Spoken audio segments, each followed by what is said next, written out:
Bagaimana nanti kita mau berziarah di tempat dua pendiri kita. Jadi Pak Oyong ini, Pak PK Oyong, beliau lahir dari keluarga petani yang sederhana, walaupun kemudian menjadi juragan tembakau di kala itu, tetapi kesederhanaan ini yang akhirnya akan beliau bawa sampai dia membangun Kompas. Dan itu tercermin dalam prinsip kehati-hatian dan juga dalam pengelolaan administrasi dan bisnis. Ini yang perlu kita teladani. Kita akan berziarah pertama kali nanti ke makamnya Pak Jakob Utama dan kemudian baru ke Pak PK Oyong. Karena Pak PK Oyong ini lebih senior, saya mau cerita dulu soal PK Oyong ini. PK Oyong ini beliau pertama kali populer karena pernah terlibat aktif dan kemudian menjadi pemimpin redaksi di, karena ini juga ada Kompasiana. Beliau ini juga yang punya rubrik Kompasiana di Harian Kompas dengan opini yang sangat luar biasa tajam. Beliau ini memang nggak kenal takut, dan karena ketajaman opini, Star Weekly itu sempat dibredel di tahun-tahun awal-awal 60-an gitu ya, karena opini beliau yang menyinggung kebijakan luar negeri Indonesia. Itu PK Oyong. Dia memang dalam hal prinsip memang sangat teguh. Tetapi ini menjadi, nanti akan ditutupi kelemahan-kelemahan, atau bukan kelemahan ya, jika pun nanti ini menjadi sebuah sisi kelemahan, itu nanti akan ditutupi sama Pak Jakob Utama. Pak Jakob Utama lahir di Magelang dari keluarga guru gitu ya. Beliau juga guru. Oh ya, Pak Oyong juga guru. Beliau adalah guru juga. Dua-duanya guru.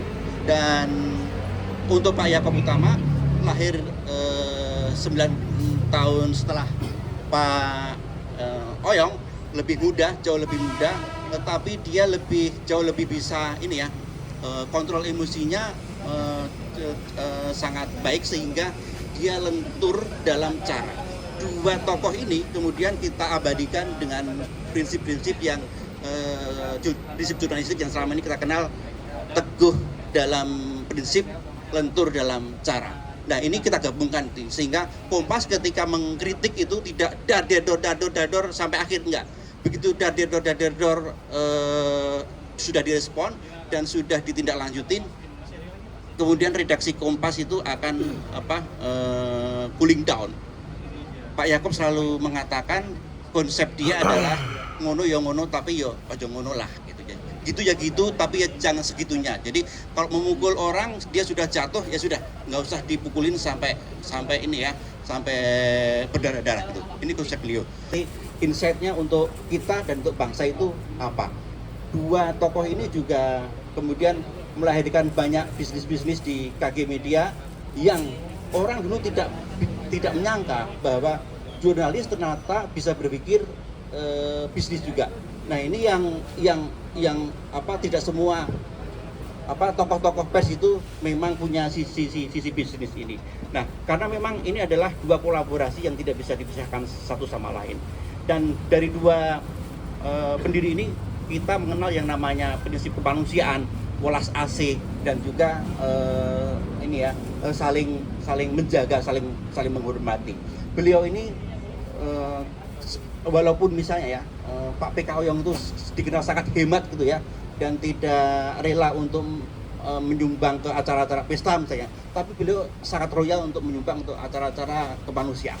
Nah, itu yang membedakan media kita dengan yang lain. Sehingga di Kompas punya dana kemanusiaan Kompas, di kompas.com punya program donasi bersama Kita Bisa, yang itu juga merupakan visi jurnalisme berdampak yang tidak cuman untuk memberitakan atau sekedar eksploitasi misalnya ya, entah itu drama-drama atau sisi-sisi human interest di lapangan, menjual kemiskinan misalnya. Enggak, kita enggak jauh dari situ. Kita memberitakan, kemudian kita juga akan menghasilkan sebuah dampak misalnya ya, orang-orang bisa menyumbang dan kemudian kita bisa memberdayakan orang itu dengan sumbangan-sumbangan yang akan kita berikan.